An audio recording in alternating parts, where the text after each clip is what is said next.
Greetings and salutations. My name is Michael Schwahn, and today we are checking out Hammerwatch II. Now, I don't know anything about Hammerwatch 1, and from the little bit that I peeked and glimpsed of this when I was grabbing the trailers, because everything on YouTube autoplays, is this Gauntlet? Is that what this is? Did people just decide to make a new Gauntlet, but with like older pixel-style graphics? I think that's what we're looking at, is Gauntlet, because unfortunately Gauntlet's dead. Also, is that Cloud Strife as a rogue? Like, that just looks like Cloud Strife over there in the right-hand side if he was a ninja instead of being a dude with the giant sword. Anyway, so we're going to find out what Hammerwatch 2 is. We have a few trailers. We're going to go back to the original announcement trailer back in April of 2023. Also, this game releases on August 14th.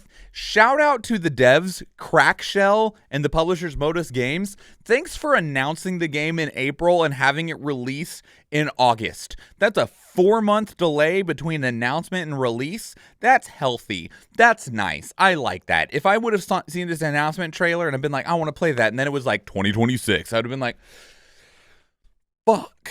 All right, anyway, here's the announcement trailer.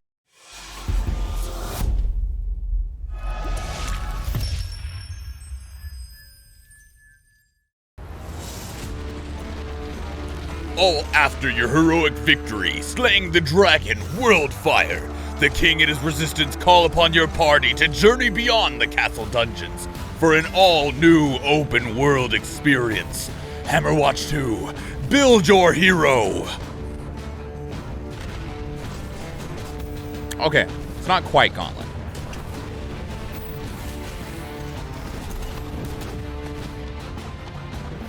It's not super far off.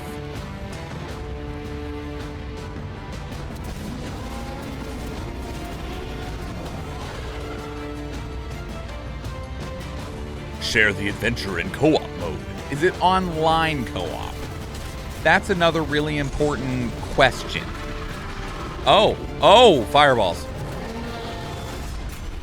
Coming soon. On everything. PlayStation 5, 4, Xbox Series X and S, Xbox One, Nintendo Switch, and Steam. How much is this? Do we know yet? Like, I would be totally down. How much is the first game? Give me just a moment here and we will find out. Steam. And it's the Steam Stealth Fest. How much is... Oh, God. What happened? I clicked on things. I'm sorry. Hammerwatch. Hammerwatch 1 is $10. Heroes of Hammerwatch is $12. I'm guessing this one's going to be somewhere between $10 to $15. Just in a general guess attempt of sorts. I'm gonna have to figure out what those other games are now too, because I'm curious about them, because this looks pretty good. Okay, so here is the Guerrilla Collective showcase from June of 2023. It is also tagged as a dev video, so I imagine someone's gonna tell us some stuff. My name is Jacob, also known in the community as Hipshot, and I'm the creative director here at Crackshell. In this video, I will in part explain how Hammerwatch 2 differs from our previous titles, the original Hammerwatch from 2013 and Heroes of Hammerwatch from 2018. Why does it sound like their voice is being put through a filter? And I don't, it literally sounds like it's being clipped out by like a robot voice. Like I have this I have this like robot filter, and it like really weirdly clips the voice on the front and back end because it's like trying to make it all robotic sounding.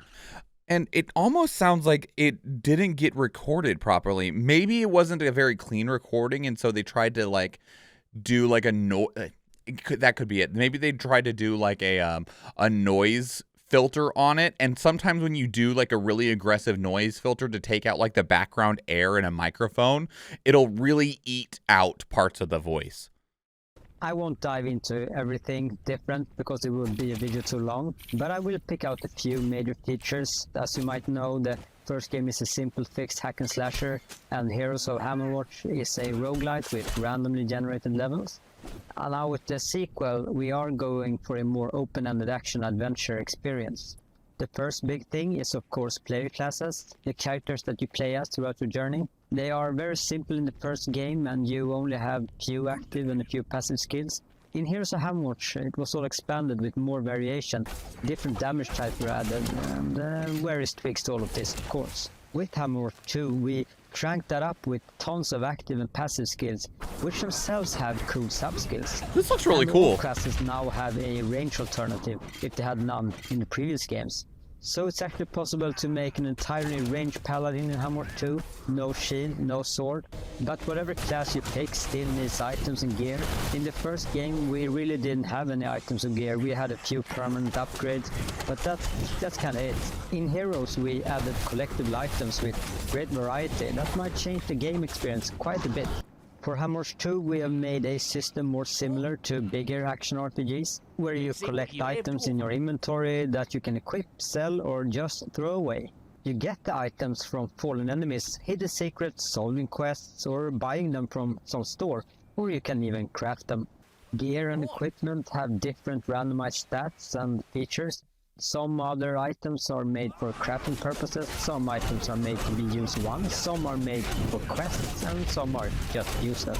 Speaking of quests, where we had very simple missions in both previous games, like finding those planks or that prison button, we now have a fully fledged out system with dialogue, different choices and rewards. Quests can be completed in various ways and can become very advanced. Most quests you get from non-playable characters roaming around in the beautiful world of Hammerwatch 2.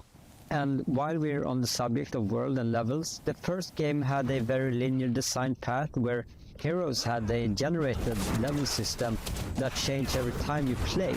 In Hammerwatch 2 we have made a sort of a mix of that with some designed levels with randomized features in them, or levels generated from some kind of prefab composition. Wow, that looks mix. cool! And for the first time you will now have a huge outside world to explore. This world is neat! So those are some of the features in Hammerwatch 2. Take care now and bye-bye. Yeah, that was super cool. And it feels like kind of like Gauntlet, kind of like Diablo. Like it definitely feels like I'm making those comparisons, but it's definitely more of its own game.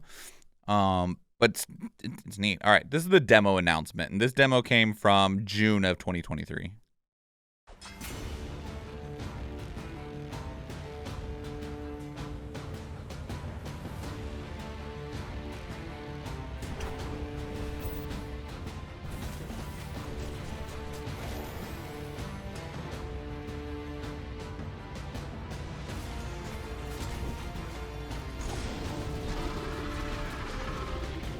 So it's going into 1.0. I wonder just how expansive the 1.0 is. This is the overview gameplay trailer. This is also from June. I did check recently, and I did not see a more updated video for it.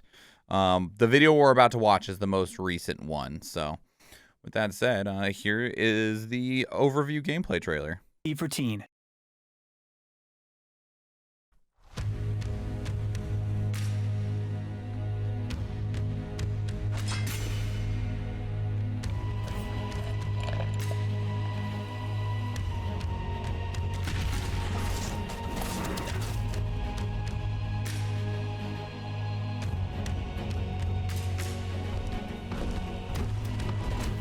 So, I know they said that there's co-op, right? But do you only have a larger party if you are co-op? Or are you able to have, like, you know, are you able to swap between, like, your own party members if you're alone?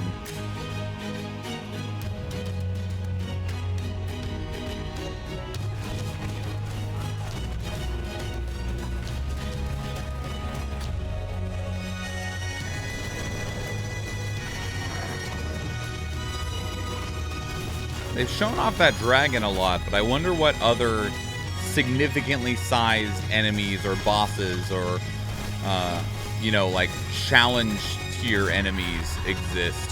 That might be one. That kind of looked like one. Very cool. All right. I like the look of that a lot too. Coming to consoles later this year. So the release is only going to be on PC initially. All right. Very, very cool. Very cool. Is there anything else I can suss out from this? Hack and slash action RPG co-op. Online co-op. Okay, well, that answers one question and concern I had. I wonder how expansive the demo is. Of course, I could always just wait till August 17th. That's perfectly fine. But yeah, that's Hammerwatch 2. It's really cool also to see the way that some of these indie devs are able to like build upon the previous iterations of their work, where they're able to take things like, oh, you know, we learned this in this game, then we developed it into this one, and then we took those aspects and we implemented it into this one. The way they've like built upon the world and the abilities and the skill systems, and it's keep expanding and moving forward to reach a more like complete product, because it sounds like this is the game that I would want to play. Like after they explained the way that the dev explained how the previous games worked and operated and functioned, this is the game that I would want to play. While I have like a modicum of interest in the other ones, it's like, no, I probably should just not touch those and just play this one instead. And that's perfectly fine. But it's cool that they have the ability to do that, because when you're looking at like really big like AAA games, they don't have as much room for that. Like they gotta have these massive successes all of the time. I love indie games. Indie games are they are the games that are breaking new ground most of the time anymore and exploring different possibilities within a design space, because they aren't as aggressively targeting the ability to pay out shareholders the largest dividend possible. But that is Hammerwatch 2. Let me know what your thoughts are. If you played the first game or the roguelike, which was called Heroes of Hammerwatch, how are you feeling now that Hammerwatch 2 is approaching? If you played the demo, let me know what your thoughts were. Or if this is your first time seeing it, like myself, how do you feel? Does it look like something you might be interested in? If you want to keep up the conversation elsewhere, a couple good places to do so are Discord and Twitter, or it's X. I am also on Threads and Blue Sky, so pick your poison of social media and hit me up. I'm probably there. Otherwise, if you'd like to join us on the stream, this video is recorded live on Twitch, and I would love to see you there. If you enjoyed this video, please leave it a like. If you want to catch future videos, please subscribe to the channel. If you watch one of the other videos on the channel, or if I see you in the live stream, thank you and enjoy.